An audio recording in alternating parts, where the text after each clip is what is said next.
বন্ধুরা, আজকে আমি আপনাদেরকে দেখানোর চেষ্টা করব কাটোয়ার শ্রী গৌরাঙ্গ বাড়ি। তাই আপনারা ভিডিওটি একটি প্রথম থেকে শেষ পর্যন্ত মনোযোগ সহকারে দেখবেন এবং আমাদের গৌরহরিকে দর্শন করুন মনের ভক্তি ও শ্রদ্ধা সহকারে। আপনারা অবশ্যই গৌরহরির কৃপা লাভ করতে পারবেন। তো আসুন, এই দেখুন, এটা হচ্ছে গৌরাঙ্গের পার্শ্বদ। দুই দিকে মন্দিরের দুই দিকে দাঁড়িয়ে আছেন, দাঁড়িয়ে এনারা খোল বাদন করছেন। এই দেখুন, আমি দেখানোর চেষ্টা করছি আপনাদেরকে। এই যে দেখুন, কত সুন্দর রূপ আমাদের গৌরাঙ্গ মহাপ্রভুর পার্শ্বদগণ। আসুন এবার মন্দিরে প্রবেশ করি। এটা হচ্ছে মন্দিরের মুখ্য দ্বার। আপনারা ভিডিওটি কন্টিনিউ দেখতে থাকুন। আসুন, আমাদের প্রথমেই মন্দিরে ঢোকার ডান হাতে পড়বে তুলসী মঞ্চ। এটি হচ্ছে তুলসী মন্দির। তুলসী মাতাকে সবাই দর্শন করুন। এবার আসুন একটু ভেতর দিয়ে যাই। এই যে এনাকে দর্শন করুন। আমি একটু জুম করে দেখানোর চেষ্টা করছি, আপনারা দর্শন করুন। তিনি হচ্ছেন মহাপ্রভুর। আগে দর্শন করুন, আমি তারপর বলছি। আমি জুম করে দেখানোর চেষ্টা করছি আপনাদেরকে, আপনারা দর্শন করুন। মনের ভক্তি দিয়ে অবশ্যই দর্শন করবেন।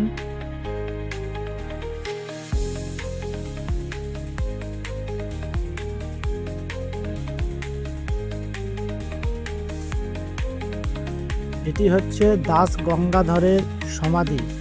দাস গঙ্গাধর মহারাজের সমাধি। এই যে শ্রীমন মহাপ্রভুর কেশের সমাধি, দাস গঙ্গাধর প্রভুর পূর্ণ সমাধি।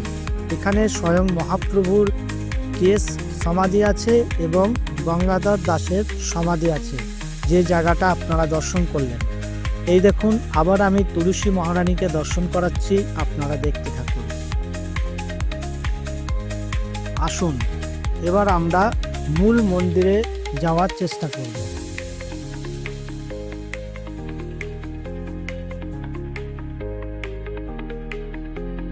কাটোয়া শহরের মূল আকর্ষণ বলা যায় গৌরাঙ্গ মন্দির। কাটোয়ার নিচু বাজারের কাছে গৌরাঙ্গ পাড়া শেষ প্রান্তে অবস্থান করছে এই গৌরাঙ্গ মন্দির। 1535 খ্রিস্টাব্দে নির্মাণ করা হয় এই মন্দিরটি। মন্দির নির্মাণ করেন গঙ্গাধর দাস। গঙ্গাধর দাস ছিলেন গৌরাঙ্গের ভজন সঙ্গী ও অনুচর। 915 বঙ্গাব্দে যখন গঙ্গা পেরিয়ে এই কাটোয়া বা কন্টক নগরীতে এসে পণ্ডিত কেশব ভারতীর কাছে সন্ন্যাস নিয়েছিলেন গৌরাঙ্গ মহাপ্রভু মাঘ মাসের সংক্রান্তিতে পূর্ণিমা তিথিতে তার সঙ্গে গদাধরও সন্ন্যাস ধর্ম নেন। মহাপ্রভু জীবনের সঙ্গে বেশ কিছুটা সময় কাটান গদাধর। তিনি ছিলেন মহাপ্রভুর লীলা সঙ্গী ও অভিন্ন হৃদয় বন্ধু। সন্ন্যাস গ্রহণের পর মহাপ্রভু পুরী ধামে গমন করলে তার সঙ্গী হন গদাধর। কিন্তু শ্রীচৈতন্য লীলাচলে লীন হবার পরে তিনি ফিরে আসেন নবদ্বীপে।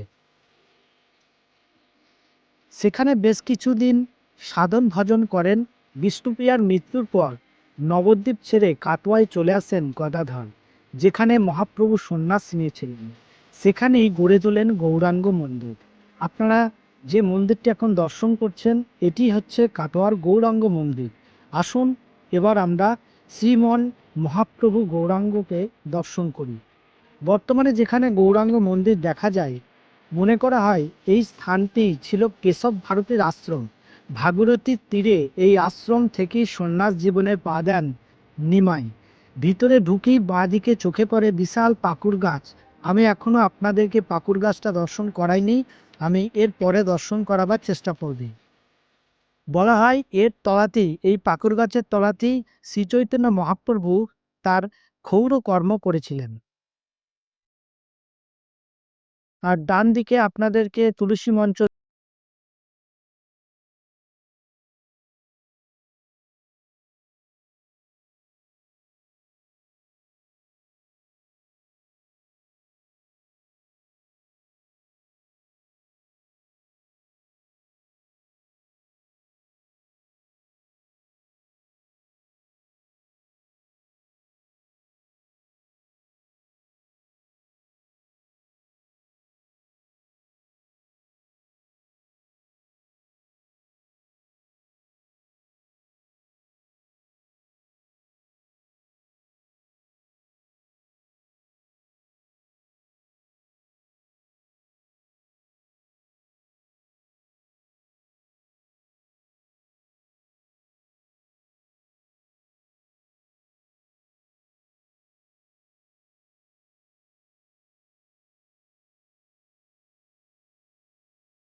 এবং তার পাশে আছে চন্দ্রশেখর, এনারা তার পাশে আছে নিত্যানন্দ, আপনারা দর্শন করুন।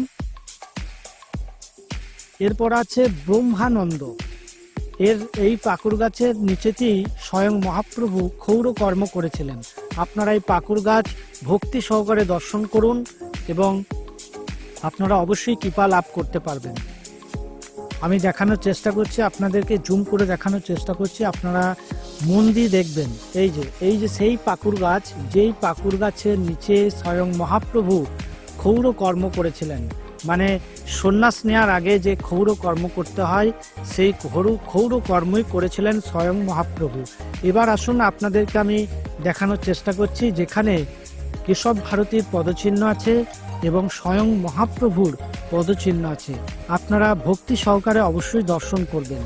আসুন।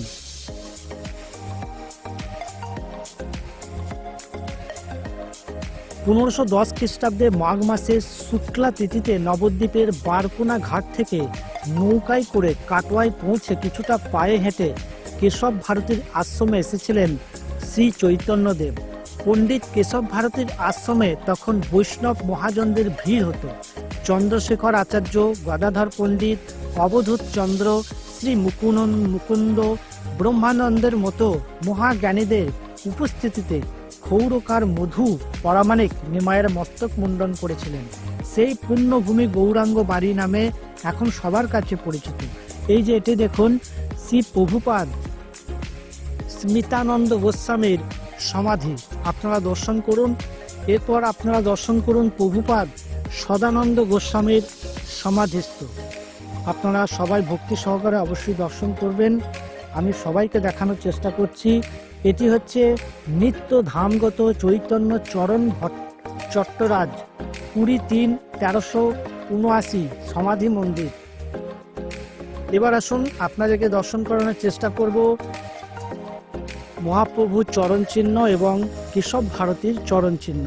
আপনারা খুবই ভক্তি সহকারে অবশ্যই দর্শন করবেন এবং অবশ্যই কৃপা লাভও করতে পারবেন। এই সেই মন্দির যেখানে বসে কেশব ভারতী স্বয়ং মহাপ্রভুকে সন্ন্যাস দিয়েছিল। এই যে এই জায়গাতেই বসেই স্বয়ং মহাপ্রভুকে কেশব ভারতী সন্ন্যাস দিয়েছিল। সেই পদচিহ্ন আজও আপনারা দর্শন করতে পারছেন। আপনারা ভক্তি সহকারে দর্শন করবেন।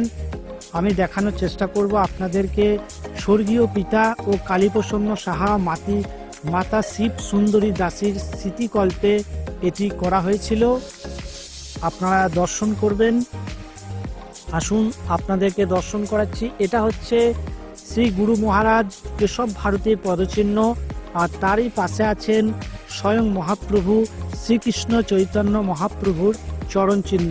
আপনারা ভক্তি সহকারে দর্শন করবেন। আমি আপনাদেরকে জুম করে দেখানোর চেষ্টা করছি। আপনারা অবশ্যই সুন্দর করে দর্শন করুন এবং কৃপা লাভ করুন। এটি হচ্ছে শ্রী কেশব ভারতীর সমাধি। এর পাশেই আপনারা একটা সমাধিস্থ দেখতে পাচ্ছেন। আসুন আমি আর একটু ভালো করে দেখানোর চেষ্টা করছি আপনাদেরকে। এই যে এটা হচ্ছে কেশব ভারতীর চরণ চিহ্ন। এই যে চিহ্নটা আপনারা দেখছেন, এখন জুম করে দেখাচ্ছি আমি, এটা হচ্ছে শ্রীপাদ কেশব ভারতীর চরণ চিহ্ন। আর তারই পাশে আছে স্বয়ং মহাপ্রভুর চরণ চিহ্ন। এটি হচ্ছে শ্রীমন মহাপ্রভুর চরণ। আপনারা দর্শন করুন এবং মহাপ্রভুর কাছে কৃপা প্রাপ্ত হন। আমি এই প্রার্থনায় করি গৌরহরির কাছে সবাই আপনারা কৃপা লাভ করুন। এবার আসুন আমি একটা গাছ দেখাচ্ছি আপনাদেরকে, গাছটি দর্শন করুন। এই যে এটি হচ্ছে একটা বকুল গাছ। এই গাছটিও আজ থেকে বহু বছর আগেকার গাছ, আপনারা দর্শন করুন। এটি হচ্ছে বকুল গাছ। এই যে আমি দেখানোর চেষ্টা করছি আপনাদেরকে, এই গাছটিও কিন্তু বহুত পুরনো গাছ, এই মন্দিরের সঙ্গে যুক্ত এই গাছটিও। আসুন আমি শ্রী কেশব ভারতীর সমাধি মন্দির দেখানোর চেষ্টা করছি। আসুন আপনারা আমার সঙ্গে থাকুন। এই যে এটি হচ্ছে কেশব ভারতীর সমাধিস্থ স্থান। আপনাদেরকে আমি দেখানোর চেষ্টা করব। এই যে শ্রীপাদ কেশব ভারতীর পূর্ণ সমাধি, এটি হচ্ছে পূর্ণ সমাধি।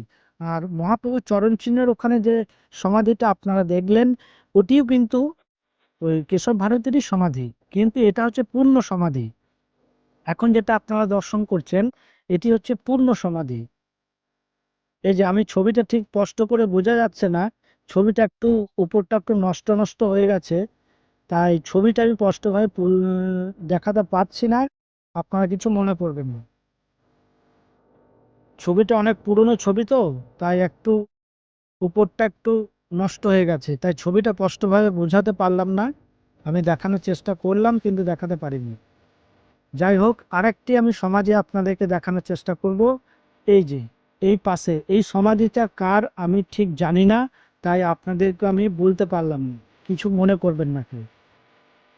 আমি যেটুকু জানি সেটুকুই আপনাদেরকে বলার চেষ্টা করলাম। আসুন এবার আমরা মন্দির থেকে বেরিয়ে যাচ্ছি। সবাই গৌর হরির কৃপা লাভ করুন এই প্রার্থনাই করি। হরে কৃষ্ণ, রাধে রাধে। সবাই ভালো থাকবেন। ভিডিওটি কেমন লাগলো অবশ্যই লাইক কমেন্ট শেয়ার করে বলে দেবেন। সকলকে রাধে রাধে জানিয়ে আজকের নতুন ভিডিও এখানেই শেষ করলাম। হরে কৃষ্ণ, রাধে রাধে। সবাই ভালো থাকবেন, সুস্থ থাকবেন। জয় নিতাই গৌর হরি।